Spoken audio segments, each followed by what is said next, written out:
Pernahkah kamu melihat langit yang tiba-tiba gelap, lalu muncul kilatan cahaya yang sangat terang, disusul suara gemuruh?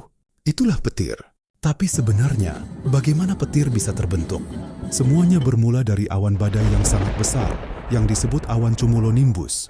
Di dalam awan ini, terdapat jutaan tetes air dan kristal es yang bergerak naik dan turun dengan sangat kuat. Mereka saling bertabrakan, dan dari proses inilah muatan listrik di dalam awan mulai terpisah. Bagian tertentu dari awan menjadi lebih bermuatan positif, sementara bagian lainnya menjadi lebih bermuatan negatif.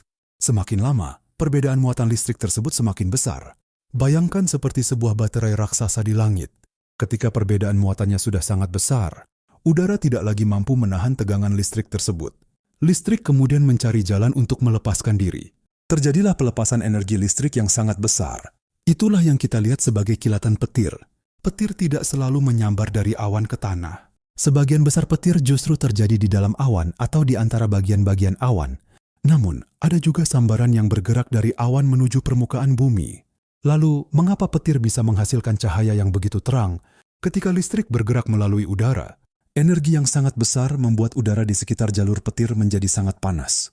Suhu di sekitar sambaran petir bahkan dapat mencapai puluhan ribu derajat Celcius. Udara yang sangat panas tersebut menghasilkan cahaya terang yang kita lihat sebagai kilatan petir.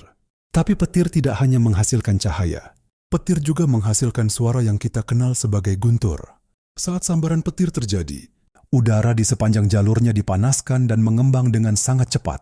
Perubahan mendadak ini menghasilkan gelombang suara yang kemudian sampai ke telinga kita sebagai suara guntur.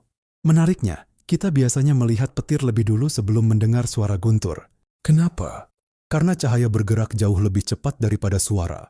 Jadi, meskipun cahaya dan suara dihasilkan hampir bersamaan, cahaya sampai ke mata kita terlebih dahulu. Bahkan kamu bisa memperkirakan jarak petir dengan menghitung berapa detik jeda antara kilatan dan suara guntur. Semakin lama jedanya, biasanya semakin jauh lokasi petir. Petir memang merupakan fenomena alam yang menakjubkan, tetapi juga berbahaya.